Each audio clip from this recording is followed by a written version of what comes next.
முன்னாள் முதலமைச்சரும் திமுக முன்னாள் தலைவருமான கலைஞர் கருணாநிதியின் 103வது பிறந்த நாளை முன்னிட்டு திருவொற்றியூரில் பல்வேறு நலத்திட்ட நிகழ்ச்சிகள் நடைபெற்றன. திருவொற்றியூர் துலுக்கானத்தம்மன் கோவில் தெருவில் நடைபெற்ற இந்த நிகழ்ச்சியை சென்னை வடகிழக்கு மாவட்டம் திருவொற்றியூர் கிழக்கு பகுதி திமுக மாவட்ட அவைத்தலைவர் குறிஞ்சி கணேசன் ஏற்பாடு செய்திருந்தார். நிகழ்ச்சியின் தொடக்கமாக கலைஞரின் திருவுருவ சிலைக்கு மாலை அணிவித்து மரியாதை செலுத்தப்பட்டது.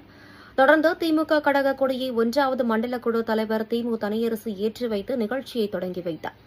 பின்னர் சிறப்பு விருந்தினராக கலந்து கொண்ட திமு தனியரசு தூய்மை பணியாளர்கள், எளிய மக்கள் மற்றும் பொதுமக்கள் என 500 பேருக்கு காலை சிற்றுண்டி வழங்கினார். கலைஞரின் பிறந்த நாளை சமூக நலப் பணிகள் மூலம் கொண்டாடும் வகையில் நடைபெற்ற இந்த நிகழ்வில் பகுதி அவைத்தலைவர் ராசிதம்பி, வட்ட செயலாளர் சரவணன், அவைத்தலைவர்கள் கண்ணையன், திருஞானம், முன்னாள் மாமன்ற உறுப்பினர் சைலேஷ், எம்பி குமார் உள்ளிட்ட திமுக நிர்வாகிகள் மற்றும் தொண்டர்கள் திரளாக கலந்து கொண்டனர்.